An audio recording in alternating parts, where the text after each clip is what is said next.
The housewarming party turned into a crime scene.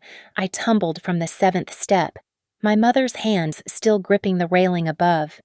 911 echoed in my ears while my father whispered, "You slipped, remember."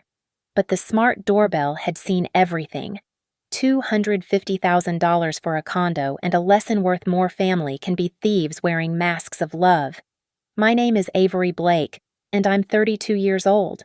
I serve as a logistics officer at Redwood Ridge Guard Base, where precision and trust aren't just words, they're survival. That Saturday evening in my new condo at Lakeview Point in Maple Harbor, Ohio, I learned that the real battlefield was my own family. The champagne glasses caught the setting sun through my living room windows, casting amber shadows across the hardwood floors I'd spent 3 weekends refinishing myself. My parents, Carl and Diane Blake, circled my kitchen island like sharks sensing blood in the water. Mom's manicured fingers traced the granite countertop while Dad examined the smart home panel with the intensity of someone appraising stolen goods. "You really should give us a spare key," Mom said, her voice honeyed poison. "What if something happens to you? We're your emergency contacts." I arranged cheese cubes on the slate serving board, keeping my hands busy. "The building management has one. That's enough." Dad's laugh scraped against my nerves. "Management strangers, but not your own parents." The conversation spiraled from there. They started with subtle suggestions about adding their names to the deed for tax purposes, then escalated to demands about co-ownership in case of medical emergencies. Each refusal tightened the air between us until I could taste the metallic tension on my tongue. "I worked 14-hour shifts for 5 years to afford this place," I said, my voice steady despite the tremor in my chest. "It's mine. Just mine." Mom's face flushed burgundy. "After everything we've done for you, the sacrifices we made." We moved to the landing by the stairs, their voices pushing me back, step by step. Mom's perfume, the same vanilla scent from my childhood, now made my stomach churn. Dad loomed behind her, his shadow stretching down the stairwell.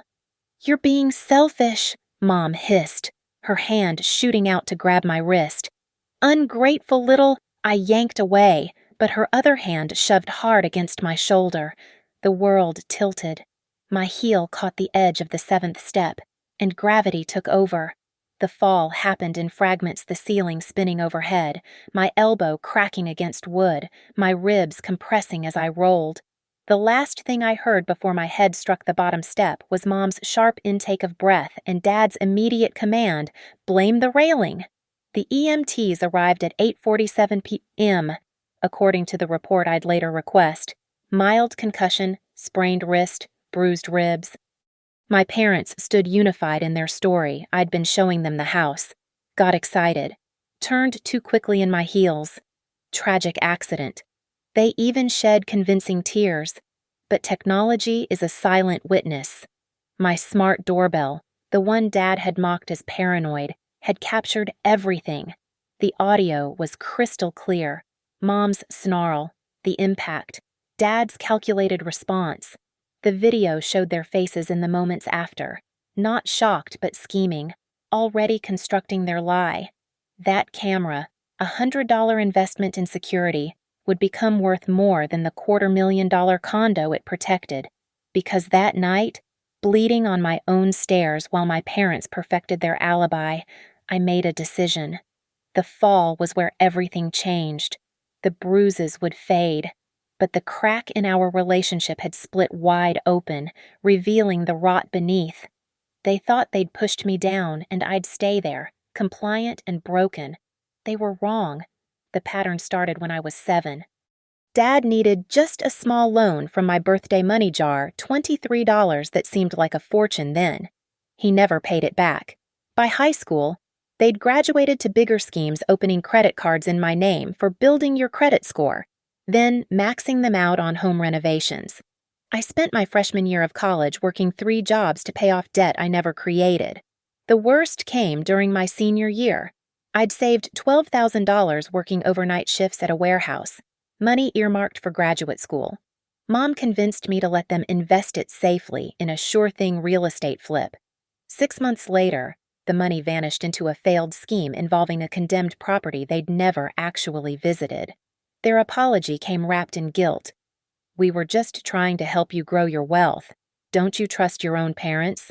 Now, lying in the hospital bed with a splitting headache, I watched them work their old magic. Mom called my commanding officer at 3:15 sobbing about her clumsy daughter who really shouldn't live alone.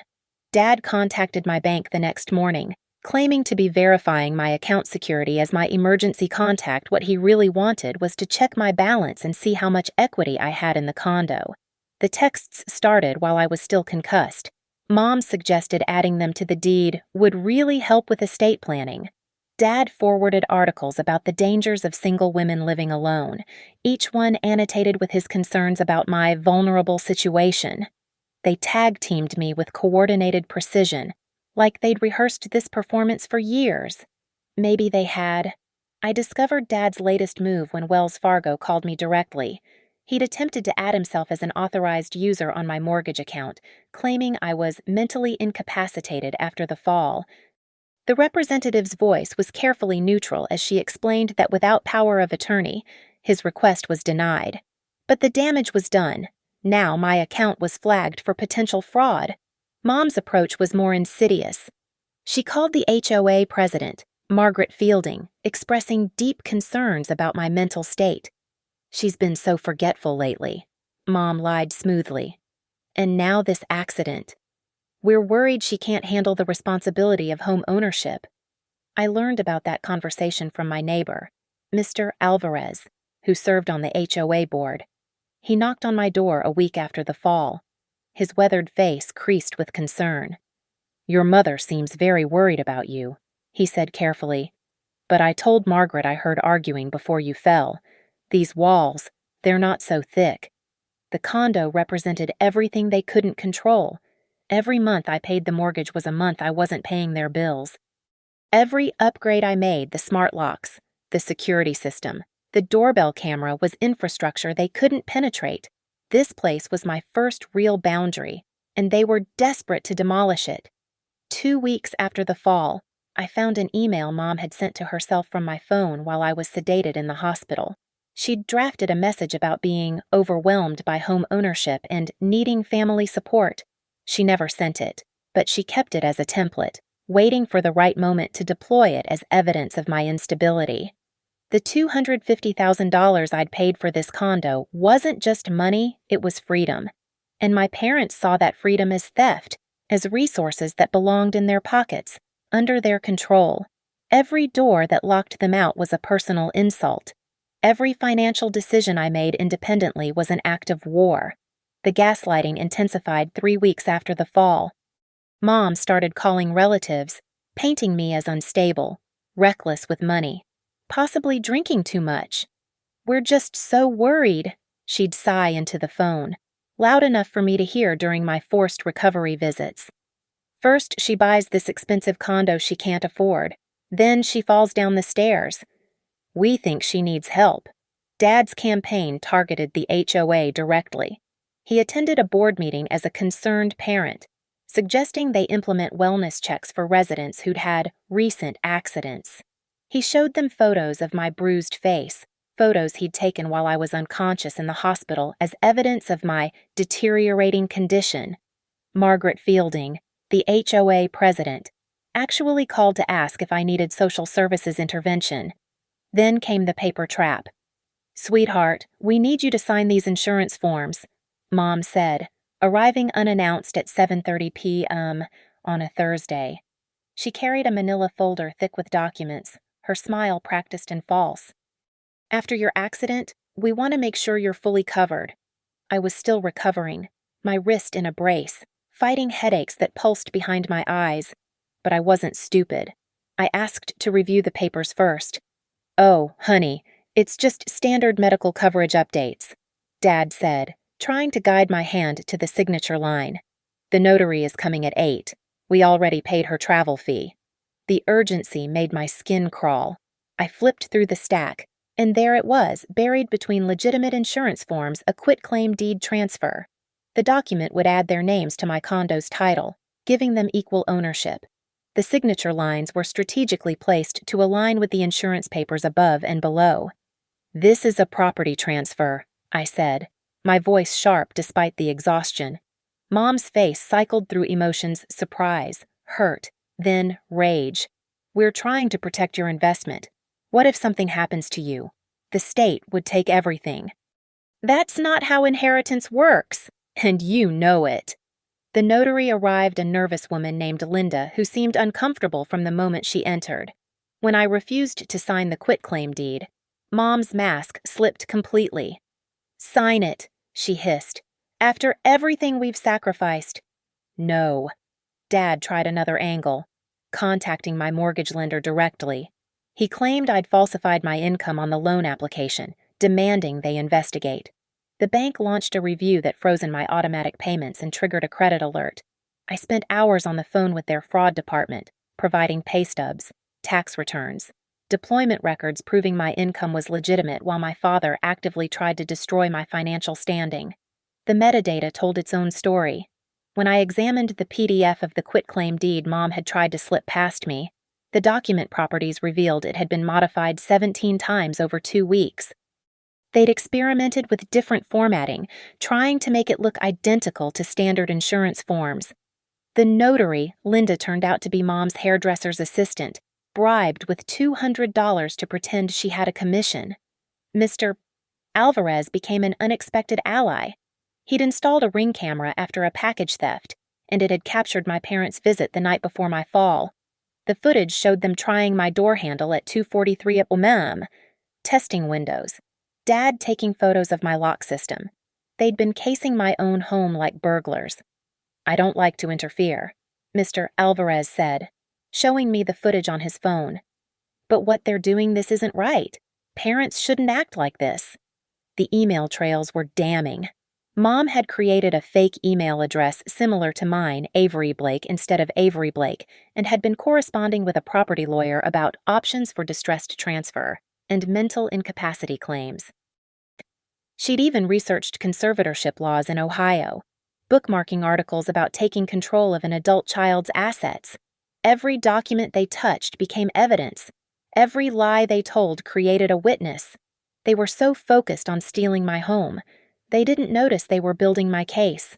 Elena Roscoe didn't look like a pit bull in court, but appearances deceived. 5'2" in sensible flats. She commanded her office with the precision of a general. I found her through a base colleague who'd used her during a messy divorce. "She doesn't play games," he'd said. "And she doesn't lose." "Your parents are escalating," Elena said after reviewing my evidence folder. Her office smelled like leather and strong coffee. Afternoon light streaming through blinds onto neat stacks of case files. "This isn't just family dysfunction, it's organized fraud. The quitclaim deed attempt alone is a felony." She quoted her rates up front: $250 per hour for civil work, flat fee of $3,000 for the restraining order. "I don't do payment plans, but I do deliver results. Your case is solid. We're going to bury them." Jessica Hale, my tech specialist from the base, became my second crucial ally. She'd handled classified intelligence data in her previous deployment, and now she turned those skills toward extracting every bite of evidence from my devices. "Your doorbell camera captured more than you think," Jessica said, pulling up enhanced audio on her laptop. We sat in my living room at 9:30 p.m., papers spread across the coffee table. "I can isolate your mom's voice saying 'push her' right before the impact. The timestamp aligns perfectly with your fall." She extracted metadata from every document, recovered deleted texts from my phone that Mom had tried to erase during my hospital stay, and even found keystroke logs showing Dad had attempted to access my online banking 17 times from his IP address. The 3-layer strategy came together over Ethiopian takeout in Elena's conference room, Layer 1 legal protection. "We file for a temporary restraining order based on documented assault," Elena explained, highlighting statutes in Ohio law. "The video evidence makes this straightforward. They'll be legally barred from contacting you or approaching your property." She'd already drafted the petition, each allegation supported by evidence citations. The push down the stairs was Exhibit A. The attempted fraud was Exhibit B through F. The harassment campaign to the HOA was Exhibit G. Layer 2, Financial Security. I worked with Wells Fargo's fraud department to flag my accounts with verbal passwords, security questions only I could answer, and notes about attempted unauthorized access. The mortgage company issued a formal letter stating that any third-party interference would be reported to federal authorities. "Your father claimed you lied about your military income," the fraud specialist said. "We've verified everything. His false report is actually a crime filing a fraudulent complaint with a financial institution. I also froze my credit with all 3 bureaus, requiring a PIN for any access. Every financial door slammed shut against them. Layer 3 Strategic Public Disclosure. The HOA meeting was scheduled for the first Wednesday of next month. Elena would attend as my legal representative. We don't ambush them," she said, eyes sharp behind her glasses. "We let them hang themselves. They'll show up thinking they can convince the board you're unstable. Instead, we'll present evidence that they're criminals." Jessica created a presentation from the security footage clips showing my parents testing my locks. The assault itself, their coached lies to the EMTs. She added the email evidence, the fake notary scheme, the fraudulent bank complaints. Every slide was time-stamped, authenticated, indisputable. "Make backup copies," Elena instructed. "Cloud storage, external drives, printed hard copies in a safety deposit box. Desperate people do desperate things." The preparation felt like planning a military operation. We mapped out contingencies. What if they tried to access my condo while I was at work? Building security was notified with their photos. What if they contacted my commanding officer again? Legal department at the base was briefed. What if they escalated to physical violence? Local police had the TRO paperwork ready to file. "Your parents think they're entitled to your success," Elena said during our final strategy session. "They see your independence as theft from them. That's not going to change. What we're doing isn't about reforming them, it's about protecting you." Mr. Alvarez agreed to testify at the HOA meeting. "I've lived here 15 years, he said. "Never seen anything like what your parents are doing. The board needs to know they're a security threat to the building."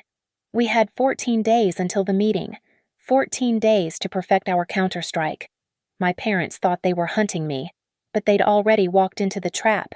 Every lie they told, every document they forged, every manipulative call they made, it was all recorded, filed, and ready. The foundation was set. Now we waited for them to make their next move.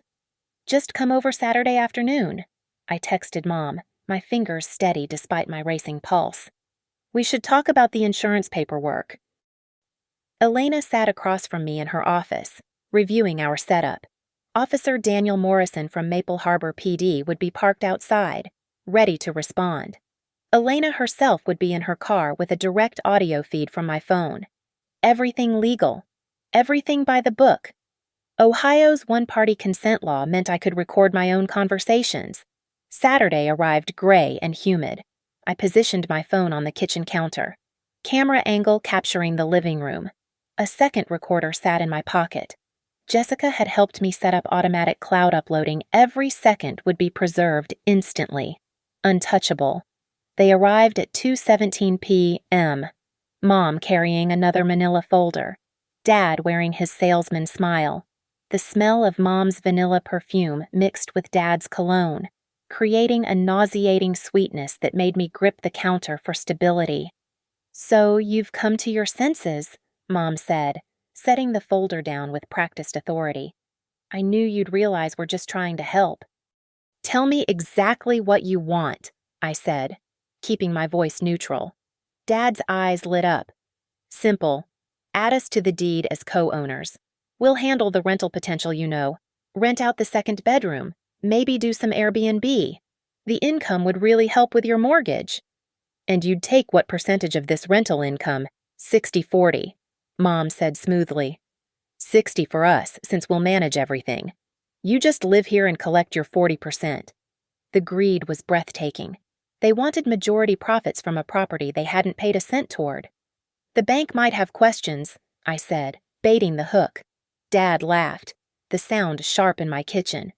Already handled that. I called them last week, told them you were having financial difficulties after your accident. They're expecting you to add responsible parties to help manage the debt. There it was, admission of the fraudulent complaint, captured in crystal clear audio. And if I don't agree, Mom's mask slipped. Honey, we know you're struggling. That fall really scrambled your thinking. If you can't make good decisions, maybe we need to make them for you. I've already talked to a lawyer about conservatorship. You'd declare me incompetent. If we have to, she said, her voice cold as winter rain. The HOA already has concerns thanks to our conversations. Your commander knows about your accident. The bank is investigating your loan. All the pieces are in place.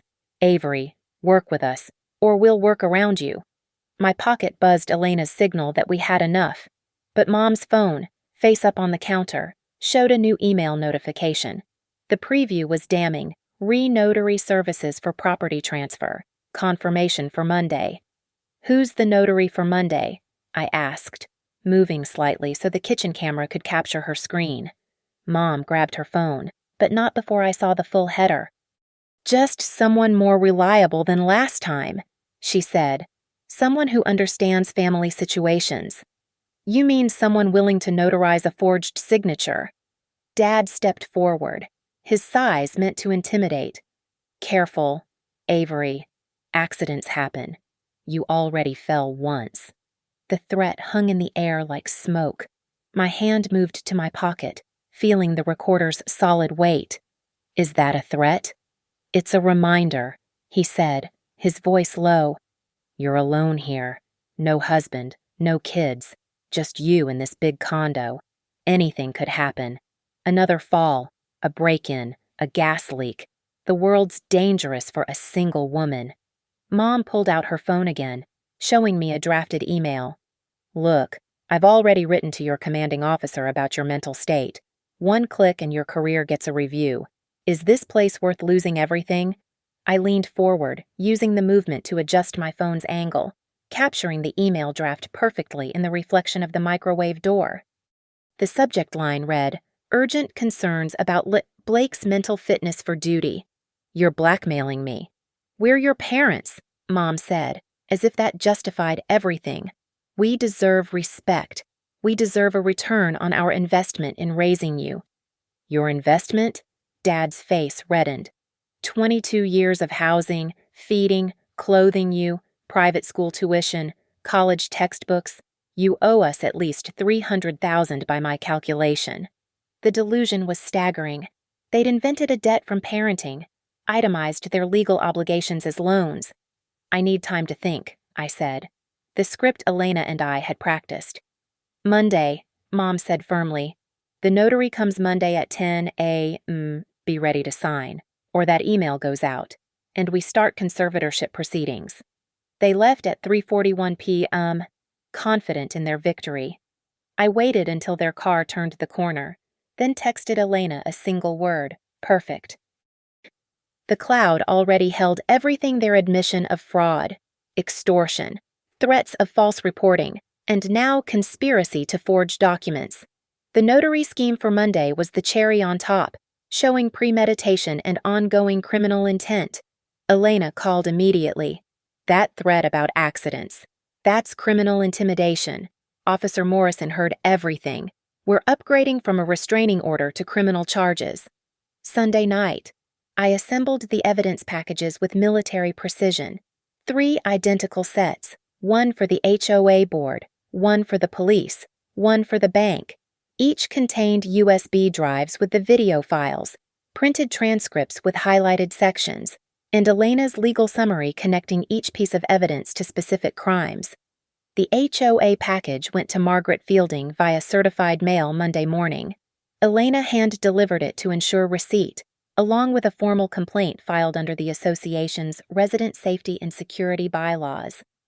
The doorbell footage of my parents attempting entry at 2:43 a.m.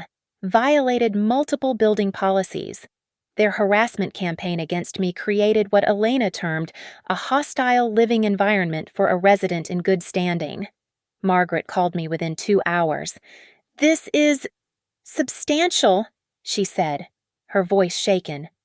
"The board will review this at Wednesday's meeting. Your parents have been calling daily, demanding we take action against you. Now I understand why." Wells Fargo's fraud department received their package at 9:15 a.m. The senior investigator, Patricia Volkoff, had been handling my case since Dad's first false complaint. "This changes everything," Patricia said during our conference call. "His admitted attempts to manipulate our investigation constitute federal bank fraud. We're issuing a formal cease and desist letter, and we're required to report this to federal authorities." By noon Monday, the bank had placed permanent flags on my accounts. Any inquiry or change request would require in-person verification with 2 forms of ID and answers to security questions only I knew, including details about my military deployment that weren't public record. "We're also issuing a letter for your records," Patricia added. "It formally states that your mortgage application was legitimate, your income verified, and that third-party interference attempted to damage your standing through fraudulent claims. You can present this to anyone who questions your financial integrity." The police component required careful coordination. Officer Morrison filed his report from Saturday's surveillance, but Elena wanted more. She submitted the evidence to the district attorney's office for formal review. "The push down the stairs is assault," Elena explained at her office Monday afternoon. "The quitclaim deed attempt is fraud. The threats about accidents constitute criminal intimidation. The false notary is conspiracy." Together, it's a pattern of elder abuse in reverse adult children being victimized by parents. Detective Sarah Langley was assigned to the case. She'd worked financial crimes for 7 years and had seen every family money scheme imaginable. "Your parents are escalating," she said, reviewing the timeline I'd created. "Started with financial manipulation, moved to physical violence. Now they're threatening worse. We need to move before someone gets seriously hurt." She was particularly interested in the fake notary scheme. "They've already attempted it once with Linda, the hairdresser's assistant. This Monday appointment is likely another fraud attempt. We could arrange surveillance, catch them in the act." "No need," Elena said, sliding a paper across the desk. "Avery won't be meeting them Monday. The restraining order petition is filed. Emergency hearing is tomorrow at 2 p.m. But the HOA meeting was the real target. Elena crafted our presentation with surgical precision. Slide 1 building security footage of my parents trying door handles at 2:43 a.m. Slide 2, the assault video with audio enhanced. Slide 3, email evidence of their campaign to damage my reputation with the HOA. Slide 4, the fraudulent bank complaints. Slide 5, transcripts of Saturday's recorded threats. "We present facts, not emotions," Elena instructed. "Let the evidence speak. The board members are all property owners. They'll understand the threat your parents pose if they can do this to you. They could target any resident." Mr. Alvarez had recruited 2 other neighbors as witnesses. Mrs. Patterson from 4B had heard the argument before my fall. Tom Reeves from 2C had seen my parents photographing the building's entry codes. "They asked me which units were vacant," Tom told me. "Wanted to know about rental prices, whether the HOA allowed subletting. I thought they were just nosy parents. Now I realize they were already planning to steal your place." Tuesday's restraining order hearing was scheduled for 2 p.m., 1 day before the HOA meeting. Elena had coordinated with Detective Langley to have officers ready at the courthouse. "Your parents will likely be served at the hearing," Elena explained. "If they show up at the HOA meeting Wednesday despite the order, they'll be arrested on the spot." The bank's formal letter arrived Tuesday morning by courier. Bold letterhead, official seals, and a paragraph that made my chest lighter. "Wells Fargo has found no irregularities in Ms. Blake's mortgage application. Third-party attempts to interfere with her account have been documented and reported to appropriate authorities." I made copies for the HOA board, my commanding officer, and anyone else my parents had poisoned against me. The pieces were positioned. Wednesday night would be the convergence, all their lies exposed in a room full of witnesses, with legal consequences waiting in the wings. My phone buzzed with a text from Mom. "Don't forget, notary comes Monday at 10. Be smart. Avery. I didn't respond. By Monday, she'd have bigger concerns than a forged signature. The community room smelled of coffee and rain-damp carpet. Fluorescent lights hummed overhead, casting harsh shadows across 63 concerned faces. Every seat was taken word had spread about tonight's emergency security matter. My parents sat in the front row, Mom in her pearl necklace and navy blazer, Dad in his best golf club attire. They'd arrived early to work the room, not knowing they'd already lost. Margaret Fielding called the meeting to order at 7:05 p.m., her voice tight with barely contained anger. She'd reviewed our evidence package twice, called the building's lawyer, and made her decision. We have a serious security concern involving non-residents who've repeatedly attempted unauthorized access to our building. Margaret began. My parents' faces remained smugly confident they thought this was about me. I stood, my prepared statement in hand, though I'd memorized every word. Good evening. I'm Avery Blake, Unit 304. I need 60 seconds of your time about safety in our community. Mom shifted, her designer purse clutched tight. Dad's jaw clenched. 6 weeks ago, I invited my parents to my housewarming party.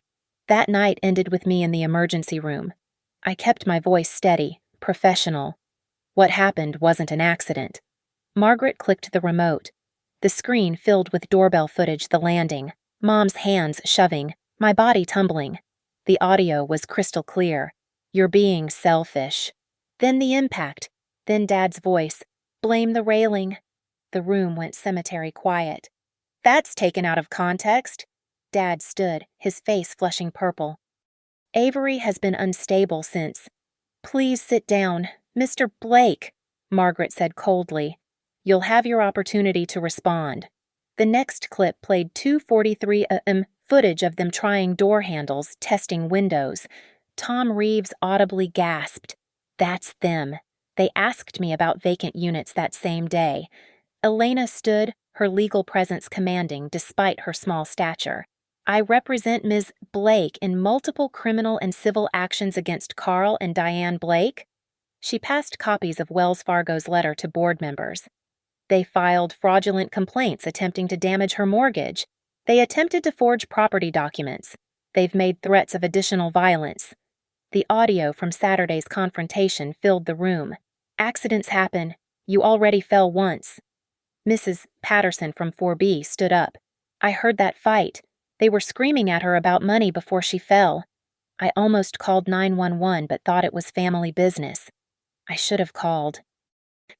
Mom's composure cracked. This is ridiculous. We're her parents. We have every right to be concerned about our daughters. Elena interrupted, producing the attempted quitclaim deed with its metadata report. Concerned parents don't forge property transfer documents. This PDF was modified 17 times to disguise theft. I played the final recording Mom's threat to email my commander. Dad calculating my fictional debt for being raised. The room listened to them demand 60% of rental income from a property they'd never paid toward. She owes us, Mom shrieked, standing now, her mask completely shattered. 22 years of sacrifice private school's college. She owes us everything. Ma'am, you need to leave, Margaret said. The board has voted by emergency email. You're both permanently banned from this property. Dad laughed, an ugly sound. You can't ban us from visiting our daughter. 2 police officers entered the community room, Officer Morrison and Detective Langley. Perfectly timed. Elena had texted them when the meeting started. Carl and Diane Blake. Detective Langley stepped forward. We have a protective order to serve, and some questions about attempted fraud. Mom's face went white. You called the police on your own parents. No, I said, finally looking directly at her. You called them on yourselves when you pushed me down those stairs. Detective Langley read from her notebook. Mr. Blake, you're under arrest for conspiracy to commit fraud, filing false reports with a financial institution, and criminal intimidation. The handcuffs clicked closed with a definitive snap. The sound echoed in the silent room. Mrs. Blake, you're under arrest for assault, attempted fraud, and conspiracy. Mom tried to pull away as the second pair of cuffs appeared. "This is a mistake, Avery. Tell them we're your parents." "The doorbell camera doesn't lie." I said simply, "This house is mine, and so is the truth." Elena placed the restraining order on the table where everyone could see it. Effective immediately. Both defendants are prohibited from coming within 500 feet of Ms. Blake or this building. As the officers led them out, Dad turned back, his face twisted with rage. "You'll regret this." "No," I said, my voice carrying across the room. "I regret waiting this long." The door closed behind them. Rain drummed against the windows. 63 neighbors sat in stunned silence until Mr. Alvarez started clapping. Others joined. Not celebration acknowledgement of an ugly truth exposed and handled. Margaret's voice was gentle. "Motion to confirm Avery Blake is a resident in excellent standing, and any previous concerns raised about her are hereby dismissed as fraudulent harassment." "Seconded," called 3 voices simultaneously. Motion carries unanimously. The community room emptied slowly, neighbors stopping to squeeze my shoulder or murmur support. Through the rain-streaked windows, I watched the police cruiser's taillights disappear into the darkness, taking my parents toward booking and processing. Elena gathered her papers with practiced efficiency. "The criminal charges will stick. Between the video evidence and the recordings, the DA has an airtight case. They're looking at minimum 2 years, possibly 5 with the fraud charges." My phone buzzed a notification from Wells Fargo. "Account security alert. All protective measures confirmed active. Your mortgage payment has processed successfully." Another buzz this time from the HOA's property manager. "Security has been updated with photographs and descriptions. Trespass enforcement is now active." The restraining order lay on the table, its official seal still glistening. 500 feet might as well be 5,000 miles. The war for my home was over, and I'd won. Margaret approached with the meeting minutes. "The board's unanimous vote is recorded. You have our full support. Avery, what they did?" She shook her head. "No one should endure that from anyone, especially not parents." Mr. Alvarez waited by the door, his weathered face creased with concern. "You need anything, day or night? You knock. Wall ain't that thick, I'll hear you." By 9:15 p.m., I stood alone in my condo. The silence felt different now, not the tense quiet of waiting for the next attack, but genuine peace. My hands trembled slightly as I set down my keys, adrenaline finally releasing its grip. I walked to the landing where everything had started. 7 steps down, I could still feel the phantom sensation of falling, the crack of my ribs against wood. But now I also felt the solid reality of my feet on my floor, in my home, protected by law and community. My phone lit up with one final notification. Booking completed. Both defendants held pending arraignment. "Bail hearing scheduled for tomorrow at 9 a.m. Elena had already texted. "I'll be there to oppose bail or request conditions. They won't get near you again." I pulled the deed from my filing cabinet, running my fingers across my name, only my name on the ownership line. $250,000 and a lesson worth more property lines aren't just about land. They're about drawing boundaries that even blood can't cross. The smart doorbell that had captured everything glowed softly in the darkness. $100 of technology had done what years of pleading couldn't. It had shown the truth in undeniable pixels and audio waves. I locked the deadbolt with a satisfying click. The sound echoed in the quiet space. Final and absolute. Outside, rain washed the walkway where police had led my parents away in handcuffs. By morning, even their footprints would be gone. My wrist still ached where the sprain hadn't fully healed. My ribs reminded me with each breath of the violence that had started this ending. But I remained standing in my own home, on my own terms, with my own name on every document that mattered. The coffee table still held the evidence folders, but I didn't need them anymore. The truth had been spoken in a room full of witnesses, recorded in official minutes, enforced by law. There would be court dates ahead, criminal trials, probably civil suits, definitely family drama from relatives who'd hear my parents' version first, but none of that would cross my threshold. I set my phone on the counter where I'd secretly recorded their threats. The gallery still contained all the evidence videos, recordings, screenshots, but I didn't need to review them anymore. The memories were enough of a reminder family can become the enemy, and sometimes the only victory is complete separation. Walking to my bedroom, I passed the wall where I'd eventually hang pictures. Not family photos, those were boxed and would stay that way. Instead, I'd frame my deed, my HOA membership certificate, the letter from Wells Fargo confirming my good standing, documents of independence. The rain intensified, drumming against windows that were mine alone. Every sound in this space belonged to me, the hum of my refrigerator, the click of my thermostat, the subtle creaking as the building settled for the night. No longer would I wake to the sound of someone testing my locks, or the ping of messages demanding what wasn't theirs to take. Tomorrow would bring paperwork and procedures, court filings and credit monitoring. But tonight, for the first time in my life, I was completely free from the people who'd given me life but tried to steal my living. I placed the restraining order on my nightstand where I could see it in the morning light, proof that justice sometimes comes in standard legal font on crisp white paper. The last thing I saw before closing my eyes was my deed, and the first thing I'd see tomorrow would be the same: my name, my home, my victory. The condo was silent except for the rain and my own breathing. Both sounds belonged entirely to me. Thank you for listening to my story. I'd love to know where you're listening from. Drop a comment below and let's connect. If this story resonated with you, please subscribe to the channel and share your thoughts. Your own experiences matter, and this community is here to listen.